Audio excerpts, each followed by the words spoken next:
Hey everybody, this is Andrew with We Are Rising podcast, and we are doing episode 2 of the JMMA brief. Not a lot of stuff to talk about that's been happening for the last 2 weeks, but there is some big news that is happening. This was just announced today. As you can see, Kyoji Horiguchi looks like he's going to UFC. Before we get into it, though, I have to give a shout out to our sponsor, eatsroombar.com. These are their bars. You get 25% off if you use the code WAR at checkout. They have lion's manes, cordyceps, reishi, and turkey tail, which are all great ingredients that will help improve cognitive function, decrease stress, increase blood flow, all that good stuff. And they have great ingredients, other ingredients as well. 12 grams of protein, and it's great for a workout if you're a fighter or just like to casually work out. But regardless, please go to eachroombar.com and use code WAR because it's not if you support them, they know that we told them that you will that you would go that because of us, they that you order these bars. So please go ahead and use code WAR for 25% off your first order.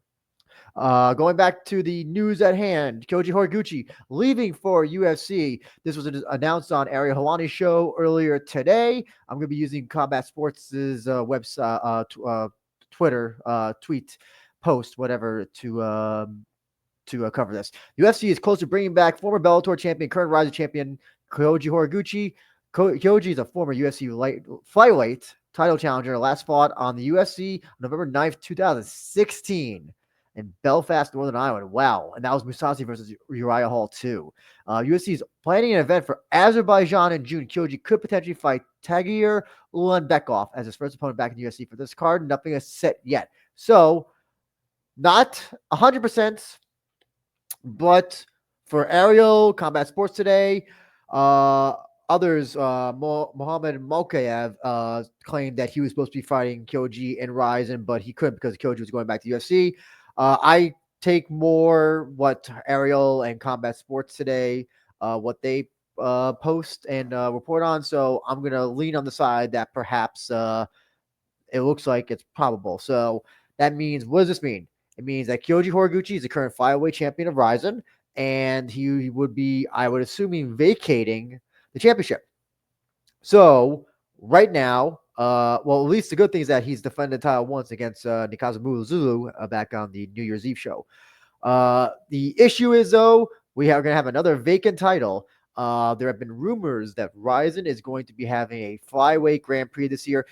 It seems like every year they've said that they're going to have a flyweight Grand Prix, or at least that's what people believe. Who knows? Let's assume that it does happen. People are pegging Horiguchi to be in it, which I don't know if that would have happened because Ryzen has never put their champions in Grand Prix. So if they did, this would be the first time. But if he isn't, then why not just make this a flyweight Grand Prix for the title? I think it's the best solution to come out of it. Ryzen does lose one of their biggest stars, who also is still a high level fighter. There has been discussion about, how has Horiguchi looked lately. I know that a lot of people, including Bara, was incredibly critical of how he fought against Zhu. He got knocked down, I think, or at least rocked 2 or 3 times in that fight. And at flyweight, at least in the most recent in this most recent timeline, Kyoji definitely seems to be losing a step. He's not washed. I would not say he's washed. He definitely is, Horiguchi, 2016 to, let's say, I'll say until maybe the first Pettis fight. Definitely different fighter now than then. But he is still he's got to be number 2, number 3 flyweight in the world at this point. Uh, he finished Shinryu. He's finished Kai when they had their second match. He's gone through a lot of high level competition, and he still is moving fast. He still is able to strike good. He still has great grappling. Uh, if he does go to UFC, what's also interesting is how it's going to be an Azerbaijan show. So who knows? Maybe we'll see Tofik. Maybe we'll see one of the other Azerbaijani fighters from RIZIN that have been on this UFC show. So it's an interesting, and also it sounds like this will probably be a prelim fight. So, or if not a prelim, at least before the main event, but after the prelims, whatever they call those. So, and uh Ulan Bekov, I didn't know about him beforehand. I'm not too caught up on a lot of the UFC guys, but he's 5-1 UFC, and 30 in his 30s, a little bit older than I thought he was going to be. And so, it looks like if this is his opponent, dare I say, I think they're bringing Kyoji back so they can have him basically be almost like a gatekeeping champion jobber to who they want to be future stars or future contenders to. It's just a very odd matchup to bring back a guy who's of that level. Because if we've seen the guys that they've brought back, I should say brought back, but they've signed like the Chandlers, the MVPs. I mean, I'll put Kai in there. I'll put Jiri in there. They got big fights with named people at the beginning of their career, when they came to UFC. So it's interesting that they would put him up against this guy. I'm assuming also, the whole Russian, Dagestan, Azerbaijan, Caucasus thing. I'm sure that's not an accident that they want him to face him there. So there's that as well. Uh, yeah, if Horiguchi does live, it'll be sad, but and it'll be a surprise as well. I just didn't think that he's the type of guy that UFC brings back. But seems like they're bringing back a lot of people, more so than they used to. It was kind of you had to be a big name like Diaz. Let me see. I'm trying to remember if Lawler, if he was. I know he's in Strikeforce, but I don't remember if he was brought back or if he fought at UFC before that. Orlovsky is another one. Talis Lights, who had one of the worst title fights against ever in UFC history against Anderson Silva. But there was kind of like a pattern to who they brought back as well. So I'm surprised. I didn't think this was going to be happening. If it does happen, well, hopefully he's successful. The question is, if he does somehow start going on a streak, gets ranked, Kyoji versus Pantoja. Mm, I'll believe that fight as soon as they start fighting. You hear people say, "Oh, that they would fight their teammates." Most of the time, you hear people say, "Oh, I wouldn't fight my teammates." So it's like, there was that famous fight for the PFL where those two fighters had a fight. They're from the same team, and then they proceeded to kind of just like almost have a pro wrestling match, as kind of just they took it easy on each other. So, I don't know how this fight will go, if they do wind up fighting. We'll have to see how that plays out. But looks like so far Kyoji Horiguchi to RIZIN, according to Ariel Hawani, who is a good source of information. Even if you don't like him for a lot of the stuff that he does, his information tends to be spot on with who gets signed, which fights happen, and all that stuff. The other big news that we can cover was a Deep show from this past week. Deep had started off their Featherweight Grand Prix. I'll get up. One of the things that happened was that one of the fighters didn't fight who was in the Grand Prix. Ryogo Takahashi did not take on Ayamoto because Ayamoto collapsed at weigh-ins. So he got a bye. Ryogo Takahashi got a bye and got to advance without fighting. So he's the most I guess fresh person in this tournament so far.